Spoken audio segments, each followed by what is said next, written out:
Roman साम्राज्य 5 सदियों तक यह पश्चिमी दुनिया का इंजन था। एक ऐसी सभ्यता जो पैक्स रोमाना, कानून के शासन और अपनी सेनाओं की ताकत से पहचानी जाती थी। लेकिन रोम की कमजोरी कभी भी उसके दरवाजों पर खड़े दुश्मन नहीं थे। उसकी कमजोरी थी वह आदमी जो सिंहासन पर बैठा था। असीमित शक्ति सिर्फ भ्रष्ट नहीं करती, यह इंसान की असलियत को बेनकाब करती है। और सीजस के लंबे इतिहास में वह बैंगनी चोगा उन पुरुषों ने भी पहना जो न सिर्फ बुरे शासक थे बल्कि राक्षस थे। इतिहास अक्सर पूछता है, सबसे महान कौन था? लेकिन आज हम रसातल में उतरेंगे। हम पूछ रहे हैं, सबसे बुरा कौन था? हमने रोमन अभिलेखागार से 4 सबसे कुख्यात खलनायकों को चुना है। हम उन्हें विनाश के टूर्नामेंट में एक दूसरे के खिलाफ खड़ा कर रहे हैं। पहला सेमीफाइनल, जूलियो क्लाउडियन वंश का पागलपन, कैलिगुला बनाम नीरो। दूसरा सेमीफाइनल, साम्राज्य की आत्मा का पतन, एलागाबालस बनाम कोमोडस। किसने सबसे ज्यादा नियमों को तोड़ा? किसने सबसे ज्यादा खून बहाया? और अंततः किसने साम्राज्य को तोड़ दिया? चलिए खेल शुरू करते हैं। पहले ब्रैकेट में हम रोम के पहले राजवंश के अंदर की सड़न की जांच करेंगे। लाल कोने में yes Julius Caesar Augustus Germanicus, जिसे सेना लिटिल बूट्स या कैलिगुला के नाम से जानती थी। 37 से 41 ईस्वी तक शासन करने वाले कैलिगुला का कार्यकाल बेलगाम क्रूरता का एक उदाहरण है।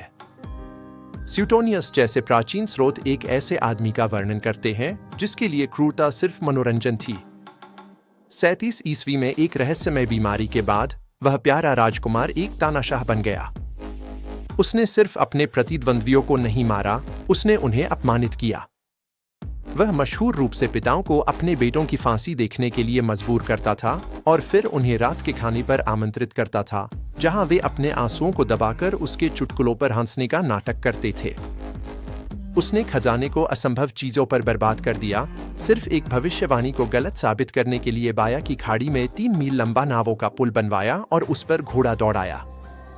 उसने खुद को एक जीवित भगवान घोषित कर दिया, जुपिटर की मूर्तियों के सिर हटाकर अपना सिर लगवा दिया। वह एक भयानक, सनकी मनोरोगी था। नीले कोने में नीरो, कलाकार, अपनी मां का हत्यारा, 54 से 68 ईस्वी तक शासक। जहां कैलिगुला द्वेषपूर्ण था, वहीं नीरो शानदार रूप से लापरवाह था। उसने अपनी मां एग्रिपिना द यंगर की हत्या एक नाव दुर्घटना में करवाने की कोशिश की और जब वह फेल हो गया तो उसने उन्हें मरवा दिया। उसने अपनी गर्भवती पत्नी पोपिया को गुस्से में लात मारकर मार डाला। और फिर 64 ईस्वी भीषण आग। हालांकि यह मिथक शायद झूठा है कि उसने बांसुरी बजाई, लेकिन सच्चाई इससे भी काली है। उसने शहर की तबाही का इस्तेमाल लोगों के लिए पुनर्निर्माण करने के लिए नहीं, बल्कि शहर के केंद्र में अपनी गोल्डन हाउस बनाने के लिए जमीन हड़पने के लिए किया। इल्जाम से बचने के लिए उसने ईसाइयों के एक छोटे से संप्रदाय को बलि का बकरा बनाया और उन्हें अपनी गार्डन पार्टियों को रोशन करने के लिए मानव मशाल के रूप में जला दिया। फैसला, कैलिगुला उन लोगों के लिए भयानक था जो उसके साथ एक कमरे में थे। लेकिन उसका शासन 4 साल से भी कम चला। नौकरशाही चलती रही, सीमाएं सुरक्षित रहीं। वह एक अचानक आई बाढ़ की तरह था, विनाशकारी लेकिन अल्पकालिक। दूसरी ओर नीरो ने 14 वर्षों तक शासन किया। उसने खजाना खाली कर दिया, सेना को नाराज कर दिया और कोरबुलो जैसे अपने सबसे सक्षम जनरलों को आत्महत्या के लिए मजबूर किया। उसकी मौत ने जूलियो क्लाउडियन वंश को खत्म कर दिया और रोम को 4 सम्राटों के वश में धकेल दिया, एक गृह युद्ध जिसने राज्य को लगभग नष्ट कर दिया था। संरचनात्मक और वंशवादी पतन के कारण नीरो यह राउंड जीतता है। हमारा दूसरा सेमीफाइनल लगभग 2 सदी आगे बढ़ता है, एक ऐसे साम्राज्य की ओर जो पहले से ही बिखरने लगा था। पहला, एलागाबालस, सीरियाई सूर्य देवता एलागाबल का 14 वर्षीय महायाजक। 218 ईस्वी में अपनी चालाक दादी द्वारा सिंहासन पर बिठाया गया। वह रोम के लिए एक सांस्कृतिक झटका था। एलागाबालस को रोमन होने में कोई दिलचस्पी नहीं थी। उसने जुपिटर ऑप्टिमस मैक्सिमस को अपने विदेशी पत्थर ब्लैक स्टोन ऑफ एमिसा से बदल दिया। उसने एक वेस्टल वर्जिन से शादी की जो धर्म के खिलाफ एक ऐसा अपराध था जिसकी सजा मौत थी, सिर्फ यह साबित करने के लिए कि वह कुछ भी कर सकता था। वह अपनी लैंगिक पहचान को लेकर प्रयोग करता था और सिंहासन को अपने निजी स्कैंडल्स का मंच मानता था। वह रोमन गरिमा का अपमान था। उसका विरोधी है कोमोडस। वह जो शाही परिवार में ही पैदा हुआ था, दार्शनिक राजा मार्कस ऑरेलियस का बेटा। उसे 180 ईस्वी में अपने चरम शिखर पर खड़ा साम्राज्य विरासत में मिला था। खजाना भरा हुआ था, सीमाएं सुरक्षित थी, और उसने यह सब फेंक दिया। कोमोडस एक काल्पनिक दुनिया में खो गया जहां वह हरक्यूलिस का पुनर्जन्म था। वह एक ग्लैडिएटर के रूप में अखाड़े में उतरा, कुछ स्रोतों के अनुसार 735 बार। उसने खेल के लिए शुतुरमुर्गों, जिराफों और विकलांग नागरिकों का वध किया और हर उपस्थिति के लिए राज्य से 10 लाख सेस्टटी वसूले। उसने रोम का नाम बदलकर कोलोनिया कोमोडियाना रख दिया। उसने सीनेट, सेना और साल के महीनों का नाम अपने नाम पर रख दिया। फैसला: एलागाबालस एक विचित्र, अपमानजनक किशोर था जिसने केवल 4 वर्षों तक शासन किया, इससे पहले कि उसकी अपनी दादी ने उसकी हत्या करवा दी। वह एक स्कैंडल था, लेकिन अंततः इतिहास का एक छोटा किस्सा। कोमोडस एक अलग जानवर है। उसे एक स्वर्ण युग विरासत में मिला और उसने उसे जंग में बदल दिया। उसने सीनेट से उसके सबसे अच्छे प्रशासकों को निकाल दिया और भ्रष्टाचार को सेना की कमान में सड़ने दिया।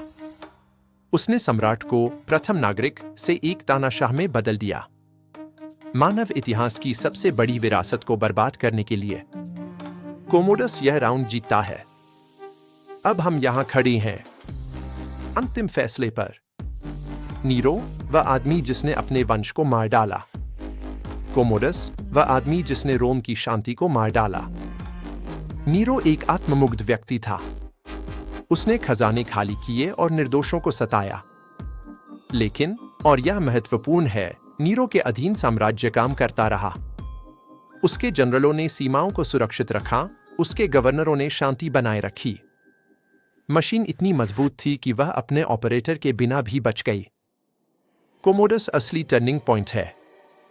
समकालीन इतिहासकार कैसियस डियो, जो सीनेट में बैठते थे और कोमोडस को अखाड़े में लड़ते हुए देखते थे, ने अंतिम निंदा लिखी। उन्होंने कहा कि मार्कस ऑरेलियस की मृत्यु के बाद रोम सोने के साम्राज्य से लोहे और जंग के साम्राज्य में बदल गया। कोमोडस ने 12 वर्षों तक शासन किया, इतना लंबा समय कि उसने उस योग्यता तंत्र को नष्ट कर दिया जिसने रोम को महान बनाया था। उसने क्लिएंडर जैसे पसंदीदा लोगों को बढ़ावा दिया, जो सबसे ऊंची बोली लगाने वाले को सरकारी पद बेचते थे। उसने सम्राट और सीनेट के बीच के बंधन को तोड़ दिया और सारी शक्ति सेना को दे दी, एक ऐसी गलती जिसने 3री शताब्दी के संकट को जन्म दिया, जहां कुछ ही दशकों में दर्जनों सम्राटों की हत्या कर दी गई और उन्हें बदल दिया गया। नीरो ने एक आग जलाई जिसने एक शहर को जला दिया। कोमोडस ने एक आग जलाई जिसने भविष्य को जला दिया। नीरो एक आपदा था, कोमोडस एक कयामत था। उसने पश्चिमी सभ्यता के शिखर को लिया और उसे चट्टान से नीचे धकेल दिया। ब्रैकेट बंद हो चुका है, लेकिन इतिहास हमेशा बहस के लिए खुला है। क्या कैलिगुला का पागलपन ताज का हकदार था, या शायद होनोरियस की अक्षमता? हमें नीचे कमेंट्स में बताएं कि आप शर्म के हॉल में किसे रखेंगे।